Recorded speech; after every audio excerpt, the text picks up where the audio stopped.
Hello, and welcome back to ByzantineChant.org. I'm again Nicholas Jones, and we'll be continuing our trek through Byzantine chant. Now, to recap some things that we learned last time, we went through a melody, we began to learn some rhythm, specifically the classima, the sideways apostrophe that adds a beat to notes, along with aptly, diply, and triply, which also add beats to the note. And then here's our scale that we deal with, mi, pa, vu, ga, vi, ke, zo, ni. And here's some of the symbols that we've learned thus far, specifically dealing with up for the moment. We learned the ison, which is go up 0, the oligon, which is go up 1, and then we have the unstressed and the stressed syllable as well.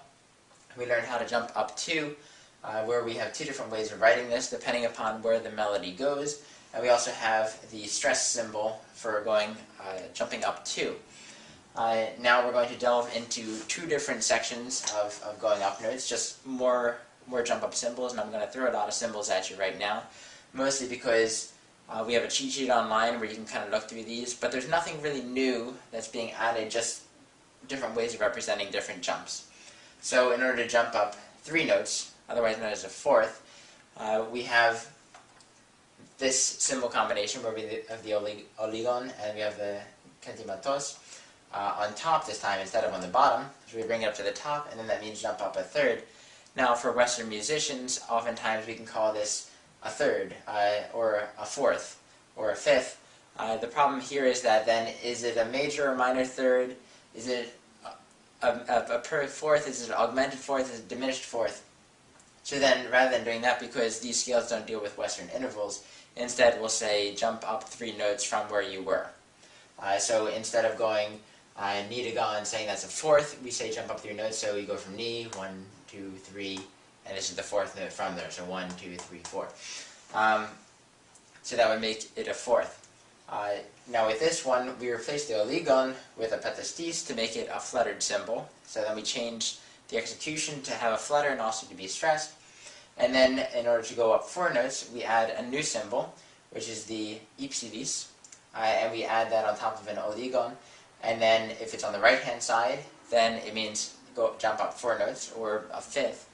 If it's on the left-hand side, then we drop up 5 notes, or we go up a sixth. And similarly, the same way that we replace the oligon here with the petastis to add a flutter or a stress, same way we just replace it here. Now if we go even further, we can start combining the kentimatos and the ipsilis and the oligon, and then we can jump up 6 notes, which would be a seventh. And here we have this, where we have the essentially the symbol that we had for plus 3, except now we've added the ipsilis. And then if we replace the oligon with the petastis, we again get a stress symbol or a flutter. And if we put the ipsilis on top, then we see that we get an octave, up 7 notes or up an octave. And then again replacing the petastis, or the oligon with the petastis, to change the character of the symbols. Now that we've mentioned many of the up symbols, and remember to go to our cheat sheet when you're looking through music, because eventually they'll become second nature, but at the moment they aren't. Now we'll go through the down symbols. Now in the red box here is what we've already gone through so far. So again we have the apostrophos, which is down 1, and if you want to put a flutter onto it, you put the petastis beneath it. Again, petastis just acting as a qualitative symbol. The elafron means down 2, or jump down a third. Again, putting the petastis beneath it, and we have the iberois, which technically means down, 2 apostrophoses together combined into 1 syllable. Now, if you imagine that the elafron ate an apostrophos and had it in its stomach, then you would get this combination symbol, which means 2 and 1 together, which means -3. So then we have jumped down a fourth there. And again, if you put a petastis beneath it, you have the fluttered symbol or a stressed symbol. Now we introduce the chamilis, which is a new symbol again, but this one essentially just means jump down a fifth or jump down 4 notes. So we would go from vi to ni, which would be 1, 2, 3, 4, and then again putting the petastis beneath it. Now if we begin to add combinations of symbols, we have the chamilis added to the apostrophos, which we just add -1 to this, which makes it -5. If we add the elafron, we add -2 to -4, which gives us -6, so the math works out, which is very good. And then if we add the -4 with a -1 with a -2, then we get -7, and this is our jump down the octave. And then again, with all these symbols, we just add the petastis beneath it to add the fluttered symbol. Now we'll begin discussing some rhythmic symbols, since we've pretty much established all of the jumping symbols that we'll need for the moment. Now we've already looked at the klasma and the aptly, diply, and triply, so those add a beat, or add multiple beats to a note. Now we need to know how to decrease a note's length. So we have the gorgon, the digorgon, and the trigorgon. So, 1, 2, and 3. Now what this essentially means, and a lot of the information I'll be giving you here is more practical and not necessarily the theory behind it, but how I've learned to understand these, and how to little mnemonic devices for how to remember these. Starting with the gorgon, we have 1 point divided into 2. So we know that this one has something to do with 1/2. This one is 2 points divided into 3. We know this one has something to deal with 2/3. And then the trigorgon has 3 points divided into 4, so we know that one has something to do with 3/4. Now the problem with Byzantine notation and rhythm is that it doesn't operate in the same way that Western music operates. In fact, the Western music, normally we see a note, let's say a quarter note with a dot on it, so then we know that that's 1.5 beats. Byzantine notation, it's always retroactive, so you see it on a note after which it should have already started happening. And to explain this, because it can get a little bit confusing, we'll have a few examples. So, let's say we put an ison, and we have an oligon after it, and then let's say we put the gorgon on top. We can also put it on the bottom. So we see the ison, and then we think, oh, it's 1 beat.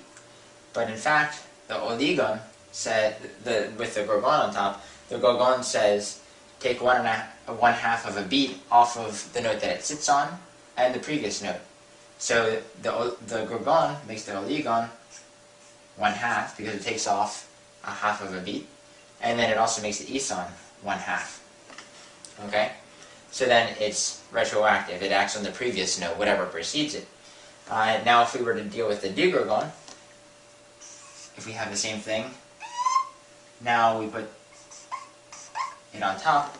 Now the digorgon takes 2/3 away from the note it sits on, making this 1/3 of a beat. The previous note, 1/3 of a beat, and then the note after it. So we'll just add another oligon there, and that one is also 1/3.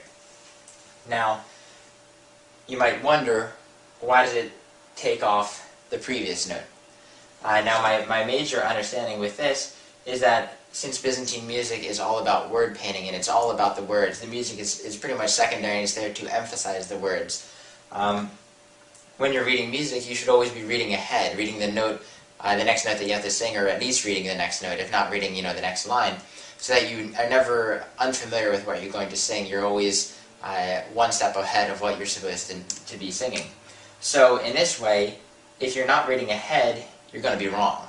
Because when you see this note, you should already be here and know that this is going to be 1/2. If you're reading this note, you should already be here and know that this is going to be 1/3, and that this note will be 1/3. So it's kind of, Byzantine notation is forcing you into reading ahead and telling you, you should be doing this anyway, so it's going to kind of push you ahead and make you do what it wants you to do.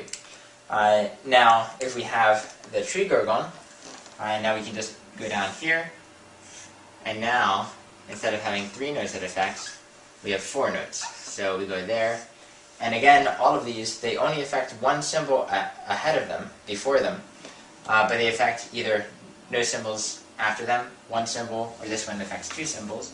So this one would take 3/4 away, so making this one 1/4, 1/4, again 1/4, and 1/4. Now, the Western notation equivalents of these are, it makes these 2 half notes, or eighth notes rather. It makes this a triplet, because all of these take up 1 beat, and it makes all these 16th notes. So we've begun to introduce rhythm a little bit. Now we'll go further, just for practical examples, to kind of demonstrate what the gorgon means, and how it combines with klasma and things like that. So let's just do that. Let's add, let's say an ison. Let me put a klasma on top of it. and then we put an oligon afterwards, and this time we'll put, let's say, the gorgon underneath. Now, this operates because we said that it takes a half a beat off the note it sits on, so that we know that the oligon is going to be a half a beat. Now, this symbol here is 2 beats because we put a klezmer on top, which makes it 2 beats. But the gorgon takes a half a beat away, so this one will be 1.5 beats. So 1, 2, end. Okay? So now, if we were to add, let's say, the D gorgon on top, it takes away 2/3, making this one 1/3 of a beat, and it takes away 2/3 from this one, which was 2 beats, making this 1 1/3, and then we'd have to add something. Let's say we have the apostrophos, and now that one's going to be 1/3. So that 1, 2, and da da da da da da. So we have a triplet there. So we've seen some combined symbols before. We've seen these two in particular. And so this is the oligon with the kentimaton on top. This is the kentimaton with the oligon on top. Now some people might say, like, what's the difference? They pretty much do the same thing, except we've already told you before that this one will start a new syllable, most likely. This one can't start a new syllable because we read from bottom up. So we read the kentimaton first, which has to be allied to a previous symbol. Now let's say we wanted to add rhythm to this. So we'll add the gorgon up here, and we'll add the gorgon there. Now these operate in 2 different fashions because, as we've seen before, we have the oligon, and we have the kentimaton, and here we have the kentimaton followed by the oligon. Now the one thing to know about the gorgon is that whenever it's in some sort of symbol combination with the kentimaton, it will always sit on the kentimaton. So here we put it there, and here we put it there. So then, as we've just demonstrated before, it would make the kentimaton 1/2, and it would make here the oligon 1/2, because it takes a half a beat off the note it sits on, and a half a beat off the previous note. Here, the oligon is 1 beat, because there's no gorgon after it, because the gorgon sits on the kentimaton, but it makes the kentimaton 1/2, and whatever note precedes it, it takes off a half a beat as well.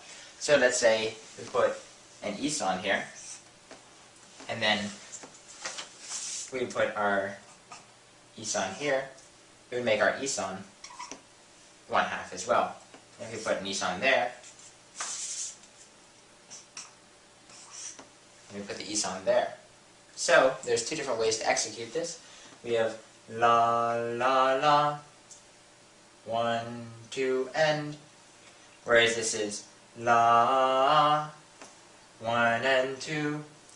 So these have 2 separate functions based upon where the rhythm sits in this combination symbol. Now before we leave for today, we'd like to bring in one more symbol combination that's new to us. And that would be this symbol combination right here. Now we've seen the apostrophos, we've seen the elafron, but if we put them together, and most of the time if they touch, it forms a new symbol combination. And this is a different rhythm, which we've just been learning with the gorgons. So, for example, we'll use our iperois. So if we put a gorgon on top, if we put a symbol on top, it means it acts on the first of the apostrophos in that symbol. So if we have an ison here with iperois, with the gorgon, it means this. We have ison with apostrophos, with the gorgon on top, followed by another apostrophos, making this one 1/2, making the one before it 1/2, and this one is 1. Now the thing is here is we can't put another syllable here, because where will it sit? So we have, if we start on vu, let's say, then 1 and 2. So we wouldn't start a new syllable on this one. What if we wanted to go then he? Now we have the synechis elafron, which is what the symbol here is called. So here we have the ison, and then we actually have some sort of little resting place here where we can put a syllable. So we can put then he, which when written, exploded here, looks exactly like this one. But we can put a syllable here, and we can put a syllable here. Again, 1/2, 1/2, and 1. So these two symbol combinations here essentially mean the same thing rhythmically. But when we're dealing with texts, they mean different things because now we can put syllables at the specific location. So, for ByzantineChan.org, I'm Nicholas Jones. Thanks for joining us.